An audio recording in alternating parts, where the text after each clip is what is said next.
Car ప్రియ జరత్కారు జగద్గౌరి మనస సిద్ధయోగిని వైష్ణవి నాగభగిని శైవి నాగేశ్వరి జరత్కారు ప్రియ ఆస్తే కమాస్త విషహర ఇలా 12 నామములతో అమ్మని స్తుతించి నీ అంశతో పుట్టాను, నేను వచ్చిన పని అయిపోయింది, ఇక నన్ను నీలో కలిపేసుకున్నాను. కూడా వచ్చి యాగం ఆపేయమనగానే యాగదక్షిణగా ఆపేశాడు.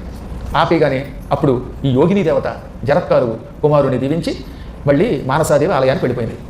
యోగినో విశ్వపూజ్యస్య జరత్కారు ప్రియా తతగా జరత్కారు జగద్గౌరీ మనసా సిద్ధయోగిని వైష్ణవీ నాగభగిని శైవీ నాగేశ్వరీ తథా జరత్కారు ప్రియా ఆస్తికమాత విషహరేతి చ మహాజ్ఞానయుతా చైవ సా దేవీ విశ్వపూజిత.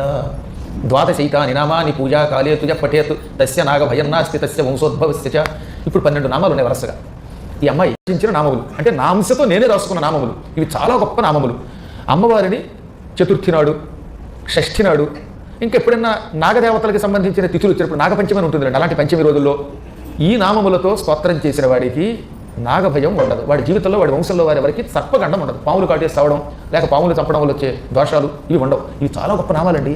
ఇలాంటి నామములు నాగదేవతల ఆలయాలు ఉన్న చోట రాసి పెట్టేస్తే ఈ 12 నామాలు అసలు మనుషులకు చాలా ఉపకారాలు పఠించిన వారికి నాగభయం ఉండదు.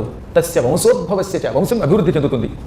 నాగభీతే చ శయనే నాగగ్రస్తే చ మందిరే నాగక్షోభే మహాదుర్గే రకమవుతుంది. నాగవర్గ ఫల అయితే పాములు ఏ విధంగా వీడిని ఇబ్బంది పెట్టవు, గండం తొలగిస్తాయి. ఆ వంశంలో పుత్ర సంతానం కలుగుతుంది. పుత్ర సంతానం కోసం ఈ నాగనామాలు చదవాలట. ఈ నాగనామాలు చదివితే ఇంట్లో పుత్ర సంతానం కలుగుతుంది. కొందరిళ్లలో కొడుకులు తప్ప కూతురు ఉండదు, కర్మ. అలాంటి వాడు చదివితే మంచి పుత్రికి కూడా పుడుతుంది.